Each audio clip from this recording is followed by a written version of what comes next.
कि जाइए परीक्षित को बताओ। लोग डर गए, कैसे बताओ, कहीं बंदी ना बना ले, लेकिन फिर भी हिम्मत करके गए।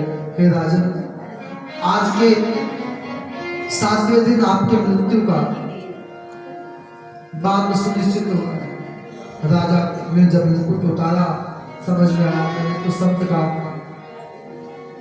मेरे पूर्वजों ने जिन संतों के रज को अपने सिर पे रखा, मैंने क्या कर दिया। लेकिन जब ब्राह्मणों से सुना आज के 7वें दिन, तो बड़े प्रसन्न हुए। सब कुछ छोड़ कर अपने पुत्र जन्मेजय को चले गए गंगा तीर, स्नान किया।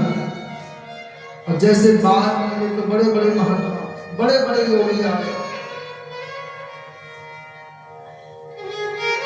तत्ताभवत भगवान व्यास पुत्र। और जब सुखदेव जी चलते हैं तो उनकी जटाएं जमीन पे बिखरती रही, लंगोटी भी नहीं पहन रहे, ऐसे लगता मानो सूर्य देव ऊपर से नीचे। गांव के बच्चे कहते नंगा बाबा आ गया, नंगा बाबा आ गया, मजाक करते हैं। गांव के स्त्रियां देख करके मुग्ध हो जाती हैं। लेकिन जब परीक्षित को सम्मान करके देखा, परीक्षित खड़े हुए तो सब भाग गए। हमारा राजा सम्मान करते। गंगा के किनारे पहुंचे,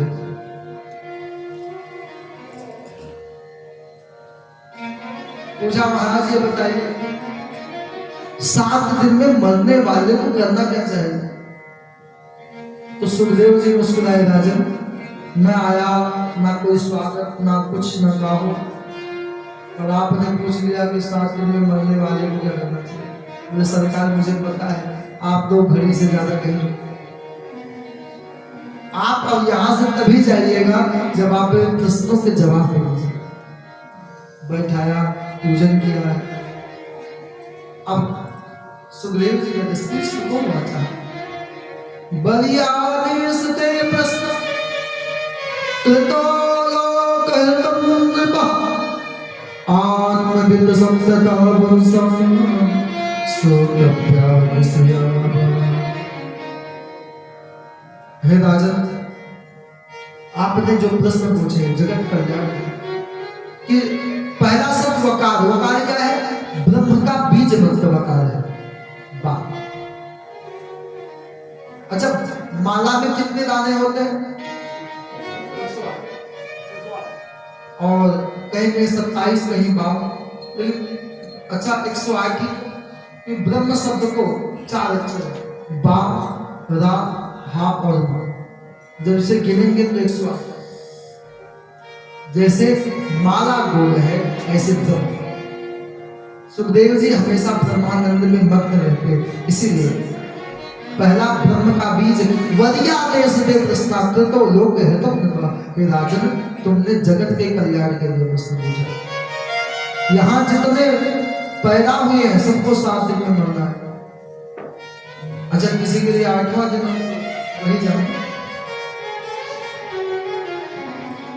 बाकी तो 7 दिन में राम नाम सत्य होना है। लेकिन परीक्षित का तो ये पता था कि 7 दिन काल भी कुछ नहीं कर सकता है, लेकिन यहां तो 1 घंटे का नहीं पता है।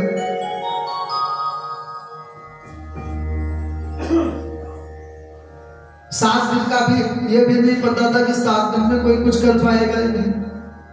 यहां तो खबर नहीं पलकी और बात करे तो पलकी। यहाँ तो लोग लंबी लंबी बातें करते, कल ये करेंगे, कल ये करेंगे, अब कल आया नहीं, कल काल आया उठा ले गया, राधे राधे।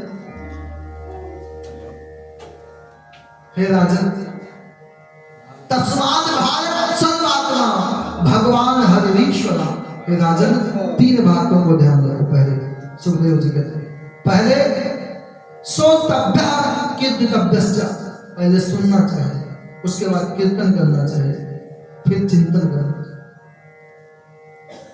आज किसी को सुनना अच्छा नहीं लगता है, सबको सुनाना अच्छा है। हे राजन, तुम्हें एक बात मैं बताऊं, पर निष्ठितो नहीं बोलने उत्तम श्लोक ले गया, गृहीत चेता राजन से आख्यानम यद्गृहीत।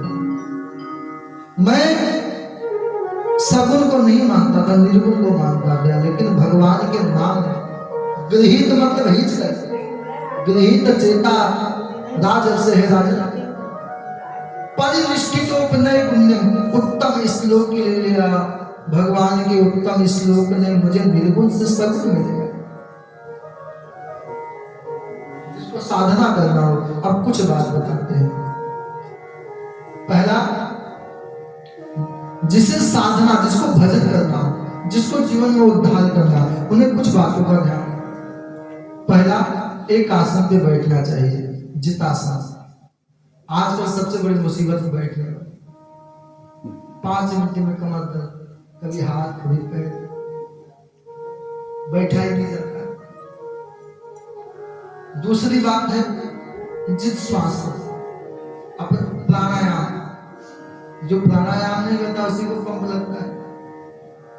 इसीलिए सांस को सुबह घूमने जाइए, शुद्ध हवा लीजिए। और मैं कहता हूँ यहाँ जितने लोग आए हैं कम से कम 5 बजे बिस्तर से छोड़िए, और ज्यादा नहीं, आप कहीं मत जाओ, पीछे जाओ और शुद्ध हवा उनसे बनाओ। अच्छा, ये मन बड़ा चंचल है, फिर भजन। अच्छा, मन की गति किससे? श्वास से। यदि आपका मन ज्यादा घूमने जाए ना, तो आप अपने सांस को रोकिए, तो मन अपने आप रुक जाएगा। अब इसका मतलब ये नहीं कि किसी दिन आप पकड़वाओ, उसने छोड़ा नहीं, आपकी सांस परमानेंट हो।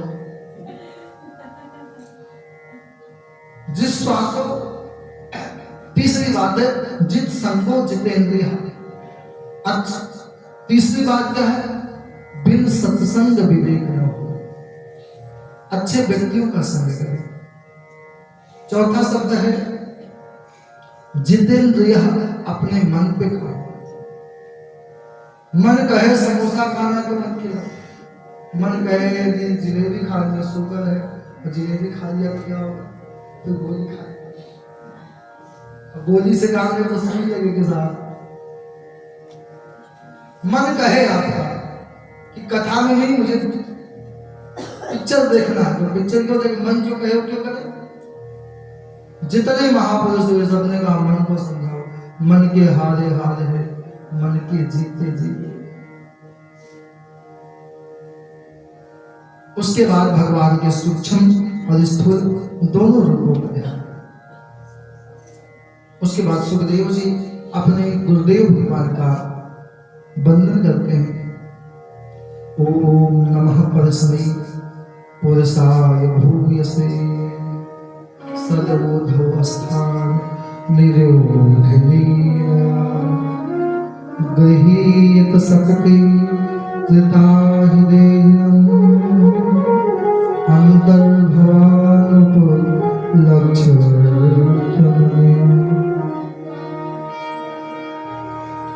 अब यहां से कथा आरंभ हुआ कि दुनिया में जितने लोग हैं सभी लोग सुखी होना चाहते हैं, प्रयास करते हैं। सुखाए कर्माणि करोति लोगे, सुखी होने के लिए प्रयास करते हैं, फिर भी दुखी होना पड़ता है। यहां से पूछा, ये बताइए, अब यहां से विदुर और मैत्री संवाद है कि संसार का विस्तार कैसे होगा। तो कहते हैं भगवान नारायण के नाभि से कमल, कमल से ब्रह्मा जी ने तप किया, ब्रह्मा जी को शक्ति मिली, भगवान ने कहा विस्तार करो। ब्रह्मा जी ने पहले 4 कुमार प्रकट किए, सनक, सनक नंदन, सनक आदि को सनक कुमार। उसके बाद इनसे कहा बच्चों तुम संसार का विस्तार कर दो, मेरे पिताजी बुद्धि खराब है, ये शरीर मिलाए भजन के लिए। ब्रह्मा जी को गुस्सा, भृकुटी को फाड़ करके भगवान शंकर प्रकट हो गए। वो शंकर भगवान की। शिव जी से कहा संसार का विस्तार करो। शिव जी ने भूत प्रेत डाकनी पिचासनी ब्रह्मा जी ने कहा रहने दो, आप तो विश्व के सब चौपट जो मैं बना रहा हूं आपके जितने हैं। अच्छा, आपको नींद लगी है, अच्छा मान लो आपको, आप चल नहीं पा रहे, और आपके सामने सांप आ जाए तो पता नहीं कहां से ताकत आए। आपको नींद लगा हो, यहां से जाओ थक करके और आप ये पता लगे कि बिस्तर पे कुछ सांप बैठा है, कितने लोग सो पाएंगे? दुनिया में सबसे खतरनाक पता है कौन है? मनुष्य, जो सांप को भी खा जाता है। दुनिया में 84 लाख योनि में सबसे खतरनाक कोई है, वो है मनुष्य। और बड़े भाग्य मानुष का सबसे भाग्यशाली मनुष्य है। लेकिन मनुष्य एक ऐसा है, वो सबको बस में कर लेता है। सांप को भी कर लेता है, हाथी को भी कर लेता है, चींटी को भी कर लेता है, अजगर को भी आदमी बस में कर लेता है। उसके बाद 10 ऋषि हुए, फिर वामांग से कन्या, दाहिने अंग से पुरुष, नाम पड़ा मनु सदरूपा। सनकादिक की कथा आती है। इन्होंने जय विजय को श्राप दिया कि जो भगवान का दर्शन ना करने दे उसे भगवान के यहाँ रहने का अधिकार नहीं है। श्राप दे दिया। अंत में इन्हें पृथ्वी पे आकर के 3 बार, पहले हिरण्यकश्यप हिरणाक्ष, रावण कुंभकर्ण, दंत और पशुपाल। भगवान ने कहा दिन के 3 अवतार होंगे तो हमारी 4 होंगे। तो सनकादिक ने कहा कि यदि भगवान ने अपनी गलती मान ली, होंगे तो सारे। भगवान ने यह नहीं कहा कि महात्मा तुम सब मेरे हो। जब इन लोगों ने श्राप दे दिया तो भगवान कहते ये तो पार्षदों महिम, हे महाराज ये दोनों मेरे हैं। ये जिन्होंने गलती किया है तो वो गलती का मुखिया मैं। यदि आप कुत्ता पालिए, कुत्ता किसी को काट ले तो कुत्ते की तो पिटाई होगी, लेकिन 4 गाली आपको भी मिलेगी। तो उसने आपके नाम का पट्टा बनाया। किसी ने कबीरदास जी से पूछा आप कौन? कबीरदास जी कहते कबीर कुत्ता मेरा, मोती मेरा।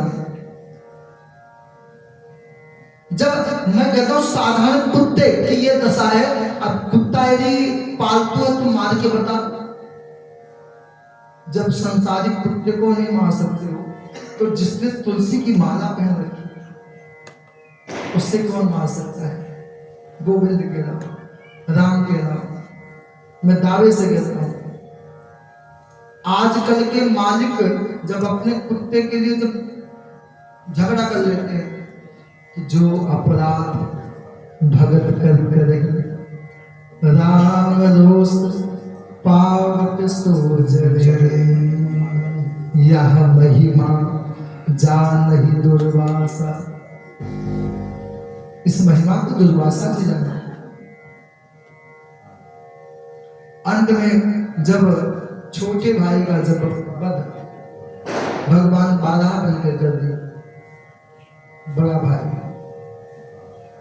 हिरण्यकश्यप उसी दिन से भगवान से दुश्मनी किया।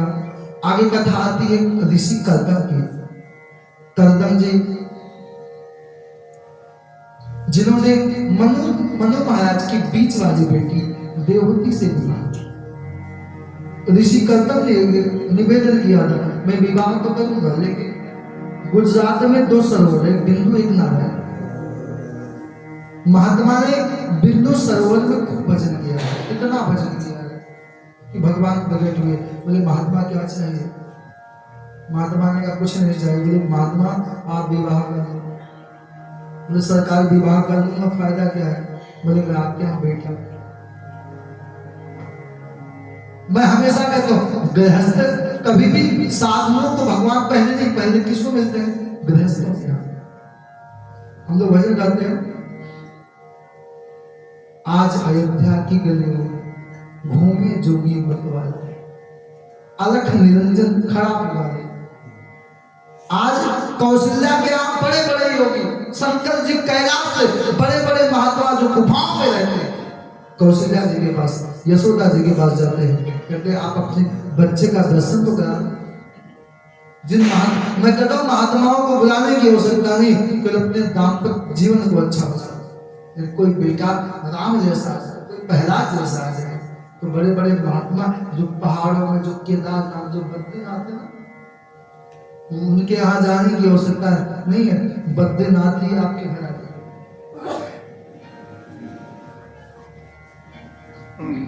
महात्मा कर्दम ने कहा ठीक है, विवाह करूंगा। इधर नारद जी गए हैं, नारद जी ने जाकर के निवेदन किया है कि हे मनु जी महाराज, आप अपनी बीच वाली बेटी का विवाह ऋषि कर्दम से करें। गए हैं देवहूति जी को लेकर के, देखा है इतना वैभव, गाय और शेर एक साथ रहते, ये भजन का प्रभाव है। दुनिया में सबसे ज्यादा क्रांति किसके घर में? शंकर जी के घर। फिर भी वो क्या है? करुणा होता।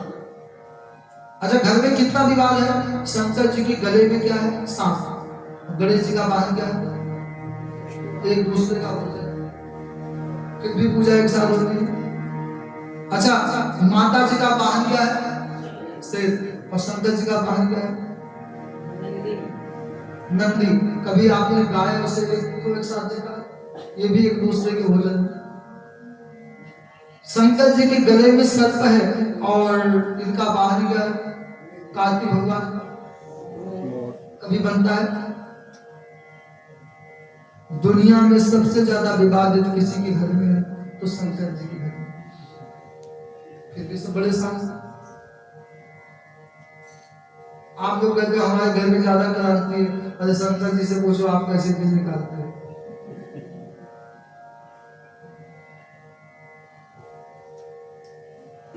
महात्मा कर्दम ने कहा कि राजन, मैं आपकी बेटी से विवाह करूंगा, लेकिन एक संतान होते ही मैं महात्मा हो जाऊंगा, मैं घर छोड़ के चला जाऊंगा।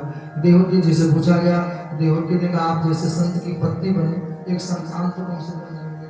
लेकिन यहाँ हुआ उल्टा, महात्मा विवाह करते समाधि। माता देवहूति बूढ़ी हो गई, काफी समय व्यतीत हो गया, आंख खुला महात्मा का। महात्मा ने पूछा देवी, उन्होंने श्रृंगार निकाल दिया, जोगियों जैसे कपड़े, रानी की बेटी हो गई कि जोगियों जैसे कपड़े पहने, क्योंकि पति की सेवा करना सबसे बड़ा भजन है। तपस्या में लग गई, साधना में लग गई। पति ने पूछा, बोले मैं आपकी पत्नी, आपने कहा था एक संतान होते ही बाबा जी बन जाओगे, आपने विवाह तो क्या एक संतान के, आप तो पहले बाबा जी। महात्मा ने कहा आप जाइए, स्नान करके आओ। फिर वो सरोवर में गई, वहां महात्मा की योग बन, कई कन्याएं आ गई है, 27 कन्याएं। कन्याओं ने देवहूति जी को स्नान कराया है, सुंदर कामत विमान में बैठाई। कालांतर में 9 बेटियों को जन्म दिया।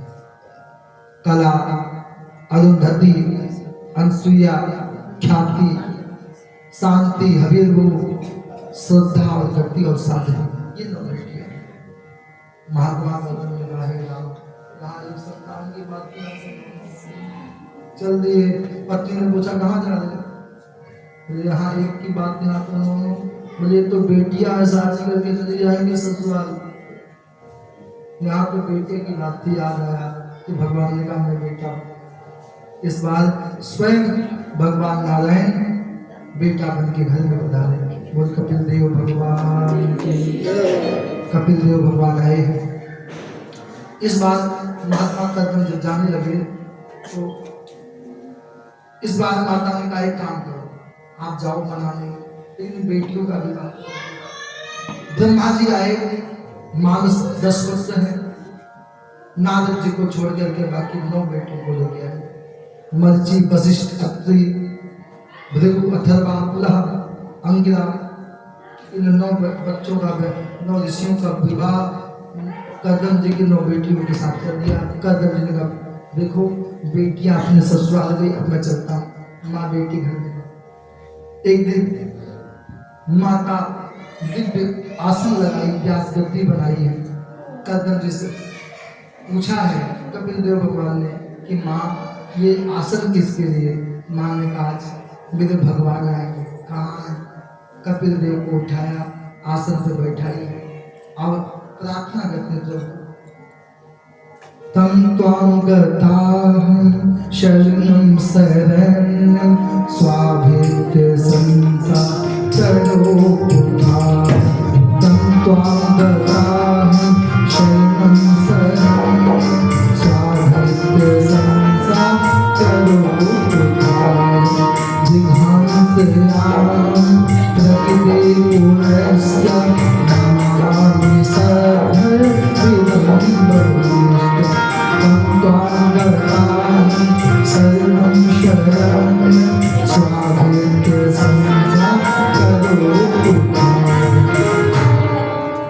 भगवान को बैठा मैं आपकी दासी हूं, मेरा उद्धार कैसे होगा ये मुझे आप बताइए।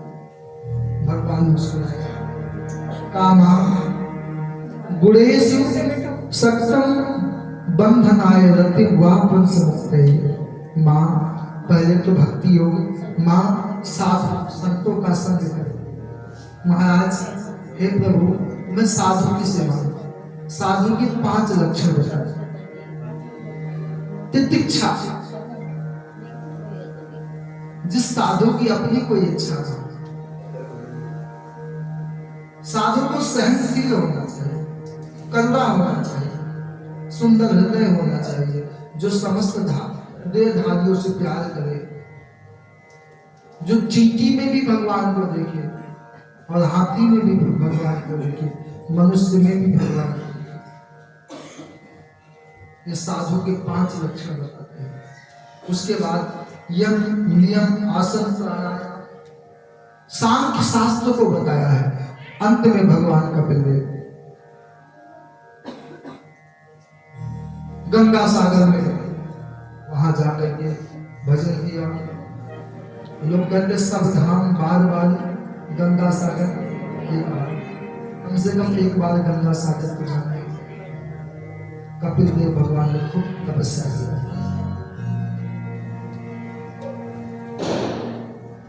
इसके बाद माँ को उपदेश दिया है।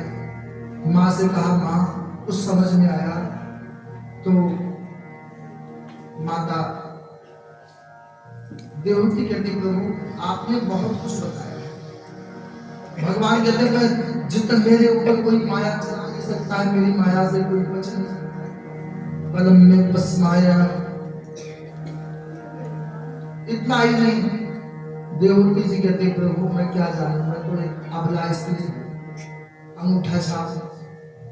लेकिन एक बात समझ लीजिए, कोई चांडाल क्यों ना, कोई अधम क्यों ना हो, कोई नीच क्यों ना हो, यदि वो भजन करता है तो पूजनीय है, वंदनीय है, उसकी पूजा होनी चाहिए।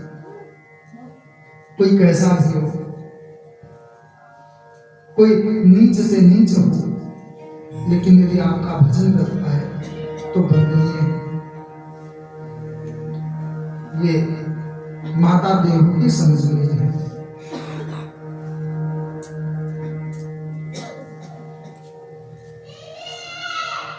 इसके बाद चतुर्थ स्कंद की कथा में मनो सतरूपाया त्रिस्त्रिका कन्निका जदे आकृति देवहूति प्रसूति वस्तुता। उसके बाद कथा आती है भगवान शंकर की। सती महाराज जो दक्ष कहीं 60 बेटी का उल्लेख आता, कहीं 16 का आता है, लेकिन भागवत में 2 जगह 2 बातें मिलती है। इस प्रसंग में 16 बेटियों का उल्लेख है। दक्ष, मनु जी महाराज, आकृति देवहूति प्रसूति महारानी का विवाह दक्ष प्रजापति के साथ हुआ। दक्ष की बहुत संतानें हैं। 16 बेटियों का पहले उल्लेख आता है। धर्म के साथ 13 बेटियों का विवाह।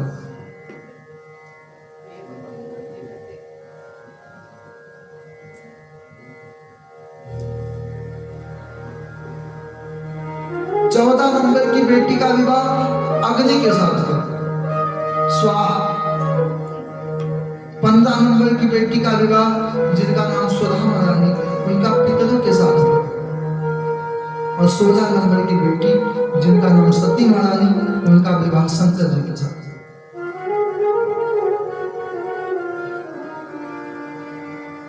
रही मन धागा प्रेम का, मत तोड़ो चटका, टूटे से बिना जुड़े जुड़े गांठ जुड़ जाओ। अच्छा, धर्म की कहीं 10 शिव पुराण में धर्म की 10 बेटी का, धर्म की 10 पत्नियों का, लेकिन भागवत में 13। अच्छा, 13 पत्नी की क्या हो सकता है? आजकल के आदमी से पूछा जाए, मैं तो एक बात दावे से कहता हूँ, एक आदमी से पूछ, किसी से पूछा जाए शादी कितनी करनी चाहिए, 2-4 हो जाए कोई दिक्कत नहीं। मैं कहता हूँ एक पत्नी एक बच्चे में लोग बिजनेस करते हैं, कहीं 2-4 पत्नी की कहा जाए। एक चोर किसी घर में चोरी करने गया, उसके मकान 2 मंजिल रहता है, नीचे एक पत्नी, ऊपर दूसरी पत्नी रहती है। लेकिन आदमी की दशा ये थी, दोनों पत्नियों ने फिक्स किया कि 3 दिन नीचे 3 दिन ऊपर, और एक दिन सीढ़ी में सो, ना नीचे ना ऊपर। बेचारा गया, 7वां दिन आया, सीढ़ी पे सोया था, सोचा एक काम करता हूँ ऊपर चला जाता है। जैसे ऊपर जाने लगा तो नीचे वाले पत्नी ने टांग में रस्सी फंसा, नीचे जैसे बेचारा नीचे आया, ऊपर वाली ने बाल को मोछ को पकड़ा। उसी समय चोर आया, चोरी करने, पर्दे के पीछे छिप करके देख रहा था। बेचारा ऊपर नीचे के चक्कर में दाढ़ी और मूछ सब गायब। चोर रात भर चोरी नहीं कर पाया, देखता रहा ऊपर नीचे, आदमी के 2-4 दांत भी नीचे आ गए। सुबह चोर पकड़ा गया, लोग थाने में ले गए, लोग मजिस्ट्रेट के सामने ले गए। उस चोर ने कहा, मालिक मुझे फांसी दे दो, मंजूर है, मगर 2 शादी मत करवाए। क्यों? कहा 2 शादी के चक्कर में तो मैं चोरी नहीं कर पाया, मैं यहाँ फंस गया। कहा मैं देख लिया बेचारे की दाढ़ी और मूछ 2 शादी के चक्कर में सब गायब हो गए।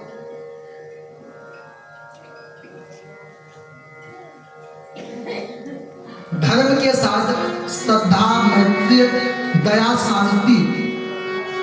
अच्छा, धर्म का मतलब क्या? धर्म का मतलब ये नहीं केवल कथा मंदिर में ही धर्म है, पति पत्नी के रिश्ते में भी धर्म है, भाई बहन के रिश्ते में भी धर्म है, गुरु शिष्य के रिश्ते में भी धर्म है। धर्म सब जगह है। धर्म यदि नहीं है, यदि धर्म को निकाल दिया जाए तो जीवन में कुछ बचेगा नहीं, सब राधे। शंकर जी का पहली बार दक्ष का अपमान प्रयागराज में हुआ, दक्ष को लगा शंकर जी ने अपमान कर दिया, तो उसी के विरोध में दक्ष ने हरिद्वार में कनखल में ये प्रकार किया, और जिसमें सती महारानी को जलना पड़ा। सती महारानी ने जली है, उसके बाद शिव जी ने सती महारानी के शरीर को लेकर के जल दिए। अच्छा, योग अग्नि का मतलब क्या होता है? अस्तई योग अग्नि, सती महारानी ने अपने शरीर को जलाया नहीं है।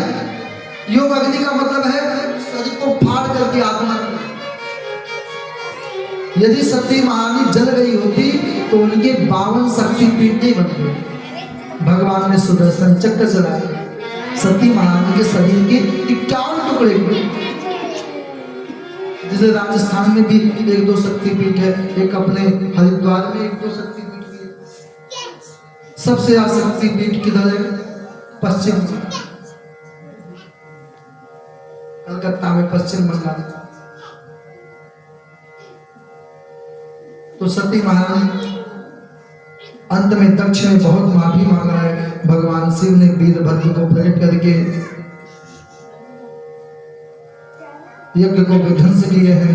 अंत में शिव जी यज्ञ में गए हैं, और शिव जी ये हुआ है, यज्ञ में बचा हुआ भाग किसका है? शंकर जी का। कोई अनुष्ठान करते हो, यज्ञ करते हो, जो बच जाए, ये नहीं कि घर में समेट के रख लो। आजकल के जमाने कैसे हैं, बच जाए रख लो, बाद में काम आ जाएगा पूजा में। यज्ञ में बचा हुआ चीज वो शिव का है, शिवांश का, वो चंड का भाग है। यदि आप वो शंकर जी को नहीं देते हो तो आपका पूजा करना व्यर्थ है। जो कुछ बच जाए, आजकल के यजमान भी उतना ही लेके आते जितना काम चले, बच जाए तो पंडित जी लाओ घर लेके जाए। मैं यही कहता हूँ, आप 200-500 की चीज बचा लो, लेकिन पूजा आपने जितना किया सब बेकार है। इसलिए आप कभी भी देखिए शंकर जी के मंदिर में जो भी चीज जाता पूजा में क्या होता है, सब चढ़ा के वापस आ जाता है, बर्तन खाली करके।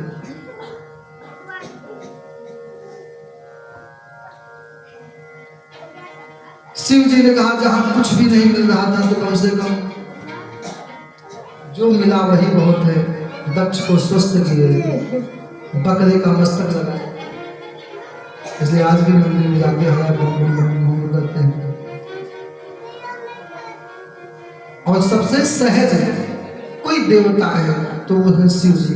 उसके बाद उत्तानपाद की भ्रू चरित्र की कथा दी, जिसने 5 वर्ष की आयु में गोविंद को पा लिया। देवताओं ने कहा, जाकर के ऋषियों ने कहा कि महाराज ये बताओ, भगवान से झगड़ा किया कि आपने 5 वर्ष के बच्चे को जन्म, आपने दर्शन दे दिया, और यहाँ कि जन्म जन्म ने जतन कराए और अंतराम का ही आखिर आपने उस 5 साल के बच्चे को दर्शन क्यों दिया? फिर महावीर ठाकुर जी ने गए, एक हड्डियों का पहाड़, बोले पता है किसका है? ध्रुव का है। क्यों? इसने एक गलती किया, इसने राजा की सवारी दी, इसको मैं मिलने वाला। राजा के वैभव को देखा तो विचार किया है भगवान, यदि मैं राजा बनता तो कितना अच्छा होता, इसलिए पहले इसको राजा बनना फिर मेरी प्राप्ति। ध्रुव जी कैसे हुए? जिन्होंने मृत्यु के ऊपर पांव रख के सशरीर भगवान के धाम गए। आज भी ध्रुव लोग पे चमकते रहते हैं, सुबह सुबह दर्शन होता है। जिन्होंने त्याग करके भजन करके उसके बाद उत्तानपाद के छोटे भाई प्रियव्रत की कथा आती है, जिन्होंने 7 दिन तक 7 रात ही नहीं होती। कई लोग दिन में सोते हैं, रात में रथेन ज्योतिर्मयेन रजनीम अपि दिनम करिष्यामि। भारत में रात नहीं होना चाहिए, क्यों? लोग दिन में भी सोते हैं, लोग सोते ही रहते हैं। हे सूर्य देवता, भारत में तो रात नहीं होती। ब्रह्मा जी आके समझाए, अच्छा आप 2 दिन ना सो, 1 रात भी ना सो तो क्या आंखें लाल हो जाती? यदि आप 2-4 दिन जग जाओ तो पता क्या होगा? जैसे पागल हो जाओ, अब सोने को ना मिले। और सबसे मुश्किल पता रेलवे वाले को, एक हमारे आनंद जी के साथ हमारे भगत है प्रीतम जी, तो हमने कहा रेलवे में बड़ा मौज है। हमने कहा आप बत्ती दिखाते हो, हमने कहा बड़े मौज है। बोले महाराज जी काम करो, आज चलो आज मौज। तो मुझे जयपुर से दिल्ली लेके आए, रात भर मुझे कंबल दिए, मैं उनके साथ सोया। तो पीछे केबिन में थोड़ी जगह होती है, वो कंबल दिए, तो रात भर दरवाजा खोले, मैं पूरी रात सो नहीं पाया। तब मुझे समझ आया कि दूसरे का काम सबको बड़ा कम लगता है, लेकिन जो करता है पूरी रात 1 मिनट के लिए सोते नहीं। अच्छा सो जाए तो क्या हो? जितने लोग रेलवे में सो रहे हैं ना, कोई एसी में, कोई स्लीपर में, सबका राम राम। वो कहते सावधानी हटी तो सब्जी पूरी बेटी।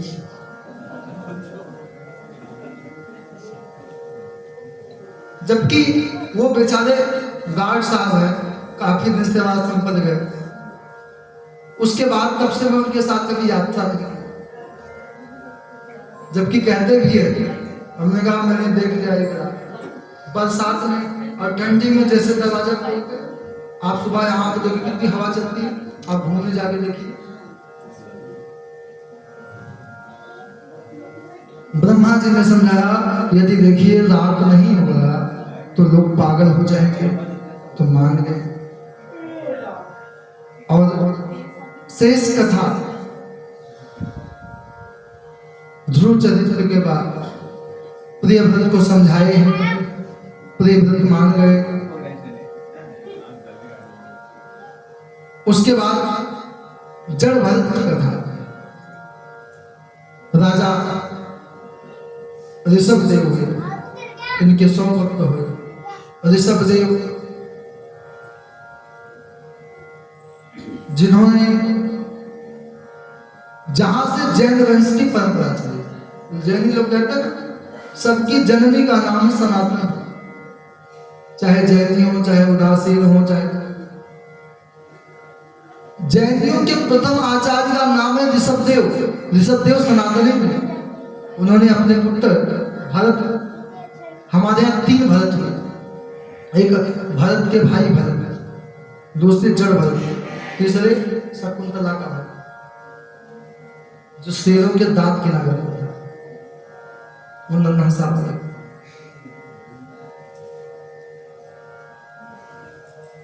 जड़ भरत की कथा बड़ी पावन है और आज 11 है और कीर्तन भी होना है।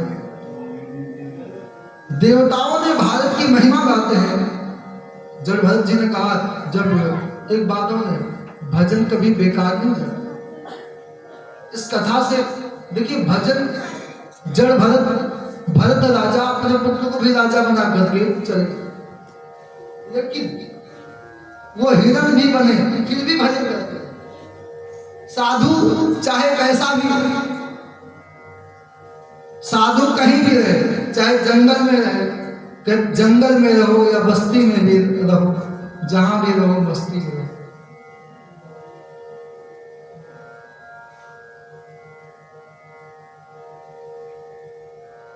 अहो अमीशाम किम कारिसोवन प्रसन्न ऐसा स्वादुक्त स्वयं हरि, यही जन्म लब्धम। भारत की महिमा गाते हैं, दुनिया में भारत की महिमा सबसे उन्नत है। उसके बाद एक राजा रघुगण की कथा, वो सत्संगी तो था, लेकिन सत्संग की उसकी जो दिशाएं थी वो पालकी में कथा सुनता। कथा में कभी अभिमान से नहीं सुनना चाहिए कि मैं ये हूं। कथा तभी आपको समझ में आएगी जब आप सहज बन जाएंगे। राजा को समझाने के लिए 28 नरकों के विषय में बताया। राजा ने कहा, महाराज नरक को मत बताओ, नरक में ना जाए वो उपाय बताओ। कहते केचित केवलया भक्त्या वासुदेव परायणा, यदि नरक में नहीं जाना चाहते हो तो राम राम करो।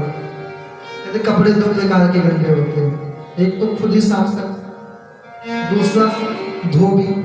अच्छा आजकल के धोबी तो VIP हो गए, पहले के धोबी कपड़े कैसे साफ करते थे?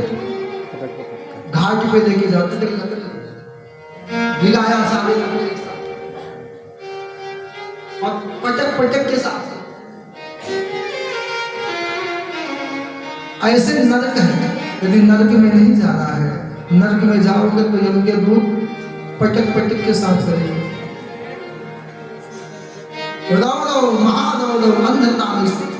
अब इसमें अजामिल की कथा है। अजामिल, इस कथा के बाद मैं विराम करूंगा, कीर्तन भी होना है। अजामिल की कथा भी कम से कम करने सही। अजामिल पूर्व जन्म में ब्रह्मचारी था। अजामिल गए जंगल, तो ठंड से बिल्कुल मूर्छित हो गए। एक बाप और बेटी जा रहे थे, पिता ने बेटी से कहा, वर्तमान में कथा मिली है, बेटी से कहा, बेटी तो ब्रह्मचारी जी के ऊपर सो जाओ, ताकि तुम्हारी शरीर की चेतना से ब्रह्मचारी जल जाए। ब्रह्मचारी की आखिरी श्राप, तूने मेरा ब्रह्मचर्य का व्रत भंग किया, जब मैं श्राप देता हूं तू वैश्या बना। उसने कहा, महाराज, पिता के सामने रोने लगे, पिताजी आपके कहने पे मैंने प्राण बचाई और मुझे वैश्या बना दिया, तो श्राप दिया, जाइए मैं श्राप दे दूंगा, यदि मैं वैश्या बनूंगी तो तुम्हें मेरे ऊपर मुग्ध होगा। वही अजामिल शादी होने के बाद भी उस वैश्या को शुद्ध के साथ देखा, फिर भी आसक्त हुए, पत्नी बच्चे को छोड़ करके वैश्या के साथ रहने लगे। वैश्या बड़ी तेज थी, रहने लगी पति और ये पत्नी बच्चों को छोड़ करके। कालांतर में कई बच्चे हुए, लेकिन दोनों का संस्कार अच्छा था। महात्माओं की टोली आई तो कहा इस गांव में कोई वैष्णव है, कोई दानी। अच्छा, गांव में ऐसे होते मोहल्ले में जो महात्माओं को भी नहीं छोड़ते। जो कंजूस आदमी होता गांव में नाम होते दान चलते, कंजूस आदमी का। तो महात्माओं ने पूछा कोई वैष्णव है? लोगों ने अजामिल का, बोले पंडित जी अजामिल बहुत बड़ा ब्राह्मण, अजामिल के यहाँ गए। अजामिल की पत्नी ने साफ रोते हुए कहा महाराज मैं झूठ नहीं बोलूंगी, मैं वैश्या हूं। मेरे पति ब्राह्मण जरूर है लेकिन मैं वैश्या हूं। आप आए हो लेकिन मैं आपको अपने घर का भोजन कैसे करूं? साधु जाने लगे, बेटी कोई बात नहीं, भगवान तुम्हारा कल्याण करे। घर में गई, पैसे कहीं नहीं थे, लेकिन मैं कहता हूं दुनिया में पैसे माताओं के पास ना हो। अच्छा, लॉकडाउन में मजाक नहीं, उस समय में विशाखापट्टनम में लोग बंदी का समय था। अभी हमारे साथ आए हुए हैं विशाखापट्टनम से यशपाल सिंह जी और उनकी पत्नी श्रीमती सीमा सिंह। उस समय में एक कोई रात में आई 11-12 बजे कि मेरे पैसे हैं, पति को मत बता। जबकि लोगों ने, दोनों ने खूब सेवा। विशाखापट्टनम में एक नहीं 2 बार महिला मंडली की अध्यक्ष भी थी, 2 बार कथा करा विशाखापट्टनम में। और आश्रम के लिए सबसे पहले आपने बहुत धनराशि, जितना उम्मीद नहीं था, करीब में 6 लाख के ऊपर, इतना ही नहीं, अपनी कमाई का आधा पैसा सेवा में देते थे। कहीं भी कुंभ में कहीं भी कथा होता है। अभी तो क्या है, जब से भी आजकल, पहले विशाखापट्टनम, अब तो मेरठ में रहने लगे हैं, वैसे रहने वाले तो मेरठ के हैं, लेकिन खूब सेवा किया है आप लोगों। तो मैं उस समय आपके यहाँ था, उसके बाद मेरी कथा दिल्ली में थी, तो मैं देखा नोटबंदी में जो माताएं कहती थी पैसे नहीं, उनके पास पैसे कौन निकले, स्टेप दे दो, स्टेप दे दो। आज भी किसी माताओं के बहुत पैसे पड़े होंगे, 1000 के।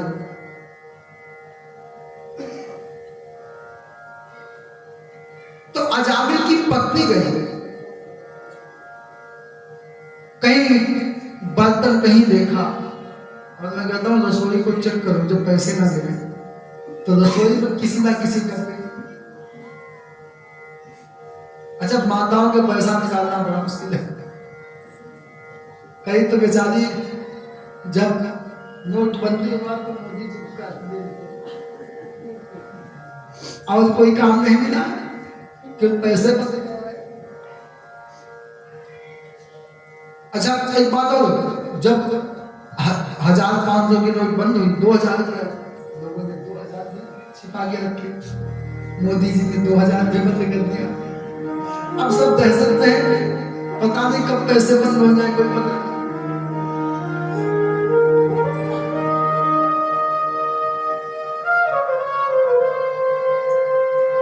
अजामिल की पत्नी गई, कहीं देखा, बोले महाराज आप आए हो, एक गृहस्थ के यहाँ से कोई साधु बिना खाए जाए, उसके सारे पुत्र समाप्त हो जाते।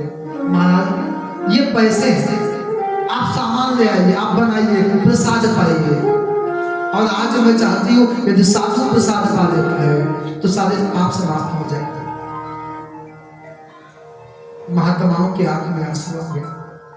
महात्मा गए, आटा, दाल, सब्जी, चावल लेके आए, प्रसाद।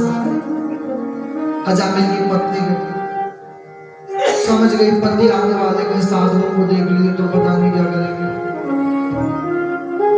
गई दौड़ करके जाकर के अजामिल से कहा कि देखो एक काम करना, आज घर पे महात्मा आए, आप गुस्सा मत करो, आप शांति से समझा करके ले आइए। महात्माओं ने कहा हमने अन्न खाया है और किसी का अन्न खाओ तो उसका उद्धार। जड़ भरत के प्रसंग में जबकि राजा रघुवर ने महात्मा को मारा, जनेऊ कपड़े फटे जनेऊ दिखा तो राजा डर गया। महात्मा ने कहा चाहे गलती से जाने में अनजाने में तेरा भार मैंने अपने कंधे पर उठा लिया और कहीं तू नरक में गया तो मुझे भी जाना पड़ेगा। हमारे इसलिए साधु ब्राह्मणों को भोजन कराते हैं कि आपको कोई उद्धार कर सकता है, वो साधु का। महात्माओं ने कहा कि अजामिल की पत्नी से कहा अपने पति आया, अजामिल आया, क्या बात है? बोले काम कर, क्या तुम भोजन के बाद दक्षिणा? वे दक्षिणा बोले महाराज ज्यादा दक्षिणा की बात मत करो, तो मैं पत्नी के कहने पे चुप हूं, नहीं तो मैं लूट के लेके आता। आप कमेंडल ये कपड़े सब दिखा दूं। महात्माओं ने कहा सब देंगे लेकिन बिना दक्षिणा दिए। महात्मा पीछे, अंत में कहा क्या चाहिए, पीछे पड़ गए। अच्छा साधु पीछे पड़ जाए तो आपको करना ही पड़ता है। अच्छा कई हट होता है, बालक का हट, जोगी हट, पत्नी यदि हट कर ले उसे पूजा करना पड़ता है। ये हटों में कई गिनती आती है। अंत में क्या चाहिए कहा, इस बार आपकी पत्नी गर्भवती है, जो संतान हो उसका नाम नारायण रखना। कहा ठीक है। अब अजामिल के यहाँ बालक हुआ, उस बालक का नाम रखा नारायण। अब सबसे छोटा बेटा बाद में नारायण नारायण नारायण नाम ऐसा जो नाम लेने से आपके जीवन बदल जाए। नारायण नारायण नारायण करता यम के दूत आए कराने के लिए, देखा और आंख बंद किया, नारायण को बुलाया, भगवान दूत आए, यम दूतों को मार के भगाया स्टेज। यमदूत और देवदूत, यमदूत गए, यमराज से कहा आज से नौकरी अब नहीं करें। क्यों? क्योंकि वहां देवता आ जाते हैं, मार के भगाते हैं। कहते हैं कि 12 ऐसे लोग हैं जो नाम महिमा जानते। स्वयंभू नारदः शंभु कुमारः कपिलो मनु प्रहलादो जनको भीष्मो बलि वैर्यास किंकर। 12 ऐसे भक्त हैं जो नाम महिमा मानस काल मानस में लिखते हैं। कहाँ लगी नाम बड़ाई, कहाँ लगी नाम बड़ाई, जान सकई नाम गुणगाई, राम न सकई नाम गुणगाई।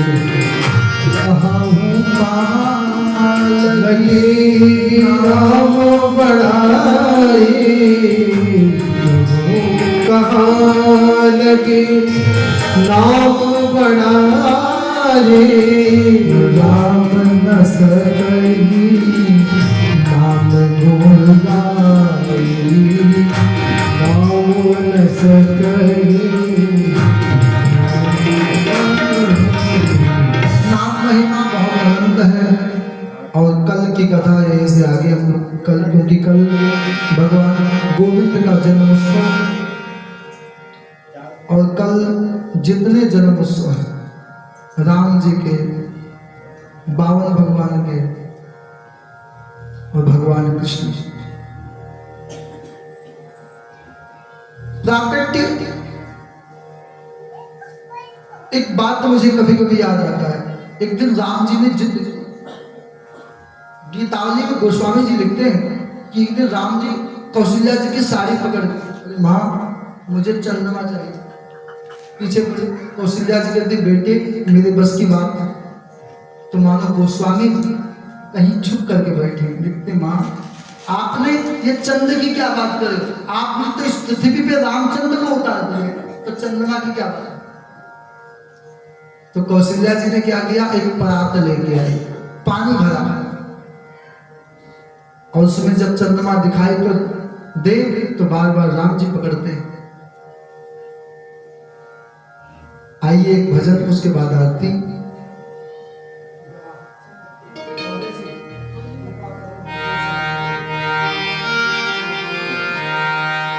एक बार अद्भुत भजन है बिंदु जी का, कृपा करो हम पे श्याम सुंदर।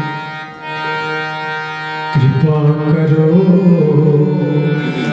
हम पे श्याम सुंदर,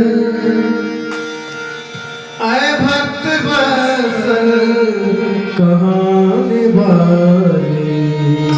कृपा करो हम पे श्याम सुंदर, आए भक्त वत्सल कहाने वाले।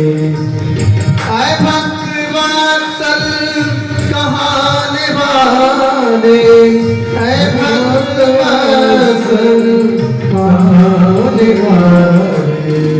कृपा करो हम श्याम सुंदर, आए भक्त वत्सल कहाने वाले।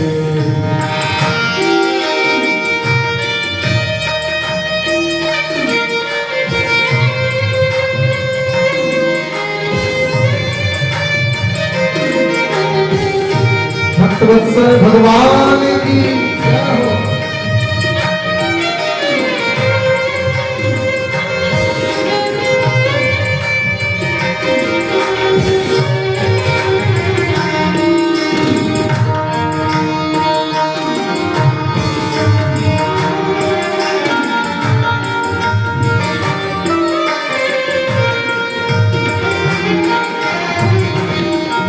तुम्ही हो धनुष चलाने वाले, तुम्ही हो मुरली बजाने वाले।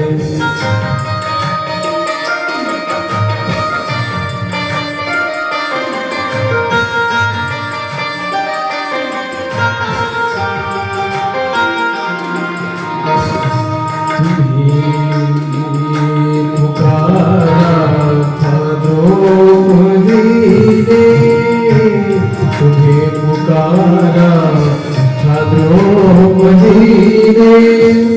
बचाया प्रहलाद को तुम्हीने। कृपा करो हम श्याम सुंदर, आए भक्त वत्सल कहाने वाले।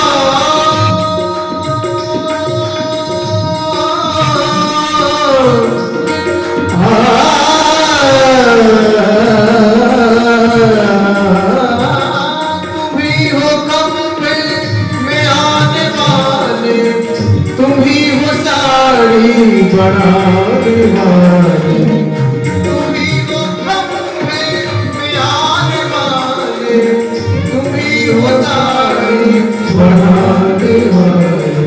कृपा करो हम श्याम सुंदर, ऐ भक्त वत्सल कहाने वाले।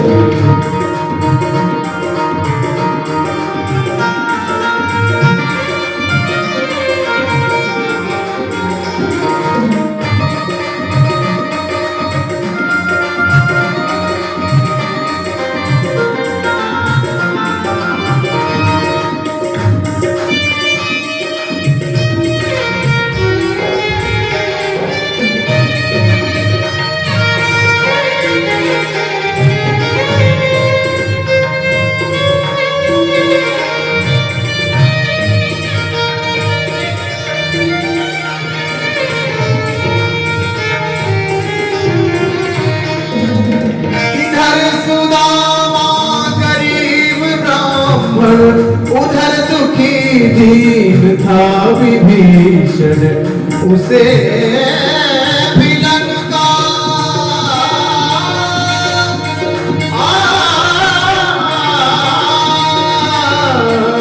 उसे भी लंका दिलाने वाले उसे भी लंका दिलाने वाले जिसे त्रिलोकी लुटाने वाले साकरो सुंदर है भक्तवत्सल कहाने वाले साकरो श्याम सुंदर साकरो श्याम सुंदर है भक्तवत्सल कहाने वाले है भक्तवत्सल कहाने वाले है भक्तवत्सल कहाने